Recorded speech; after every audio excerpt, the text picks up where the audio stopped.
Vous avez souligné l'importance des droits de la personne hospitalisée sous contrainte, un sujet qu'on va évoquer avec Laetitia, et juste auparavant, l'écoute que vous avez souligné également avec Karine Chabor. Je rappelle que vous êtes formatrice à l'Office national de formation à la police judiciaire, et à ce titre, vous donnez notamment des formations sur les techniques d'audition. Oui, bonjour. Donc, je suis formatrice depuis 2 ans au CNFPJ, Centre national de la police judiciaire à Rosny-sous-Bois. Je forme, entre autres, donc, oui, les techniques d'audition et avec Madame Kiertudo, qui intervient sur le stage expertise des mécanismes vifs, où en fait on développe les mécanismes des violences intrafamiliales et comment recueillir et accueillir comme il faut une victime de violences intrafamiliales. Donc, dans le cadre de cette formation, Madame Kiertudo fait une sensibilisation de 2 heures auprès de nos personnels pour justement sensibiliser sur l'accueil des personnes en situation de handicap, dont les personnes déficientes, et aussi pour justement faire en sorte de mieux les accueillir, ne pas les, justement, comme disait Mme Kiertudo, leur dire « il faut que je m'en débarrasse ». L'objectif, c'est de recueillir au mieux leurs paroles et prendre en compte leurs différences pour pouvoir les mettre en confiance et qu'elles puissent, comme une victime normale, communiquer avec nous. Alors, il faut préciser que, tout le monde le sait évidemment, que les brigades de gendarmerie, elles sont essentiellement localisées en milieu rural. Oui. Alors là encore, ça crée quelques, en tout cas, ça crée quelques biais par rapport au milieu urbain. Alors nous, on s'en rend compte, et Mme Kiertudo, quand elle fait les interventions, elle s'en rend compte aussi. Nous, les personnes en situation de handicap ne viennent pas forcément, on n'a pas forcément cette population qui vient chez nous. Parce que comme on est en milieu rural, il y a un peu moins de personnes en situation de handicap, vu qu'il y a le problème avec l'isolement, les moyens de transport. Les gendarmeries sont implantées à des endroits bien particuliers, pas forcément accessibles, facilement, contrairement à une ville où les transports en commun permettent de circuler plus facilement.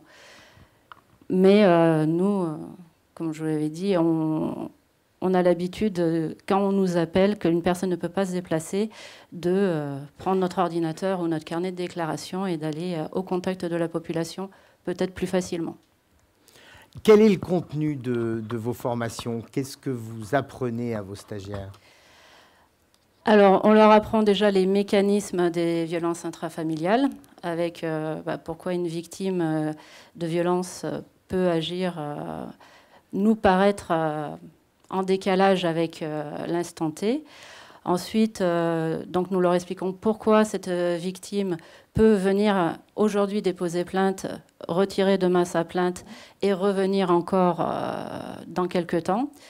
Nous leur apprenons comment accueillir au mieux ces personnes et ne pas avoir justement d'a priori sur elles, de ne pas avoir de...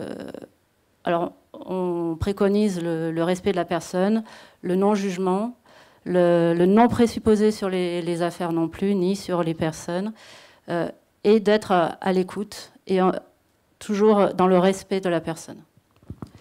Et ensuite, on apprend à nos militaires comment recueillir au mieux la parole de la victime. Est-ce que vous envisagez le cas où c'est l'auteur qui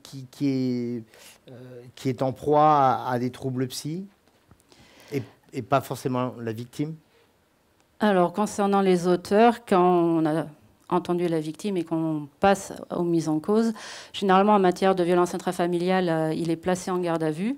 Et dans le cadre des droits de la personne placée en garde à vue, il y a un examen médical auquel il est soumis pour déterminer si il est en mesure ou non de suivre, d'être entendu dans le cadre d'une mesure de garde à vue et, entre autres, être placé en chambre de dégrisement, chambre de sûreté.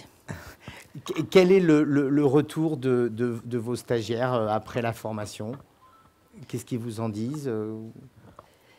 Ils sont ravis généralement, et par l'intervention de Madame Kertudo sur justement, parce que Madame Kertudo explique, sensibilise nos militaires sur toutes les différentes types d'handicap, parce que souvent nous, un peu comme la plupart de la population, on est sensibilisé à ce qu'on voit, pas forcément aux autres.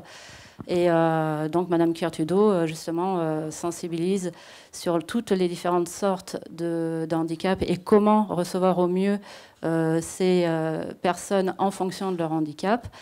Et comme elle sensibilise aussi sur le fait qu'une personne en situation d'handicap mental, si elle se présente chez nous en crise, c'est peut-être que derrière, il y a autre chose, et que quand sa crise sera passée, il faut faire en sorte de bien recevoir ces personnes, parce qu'en fonction, lui permettre, après coup, de pouvoir revenir nous voir pour être pris en compte et écouté en tant que victime.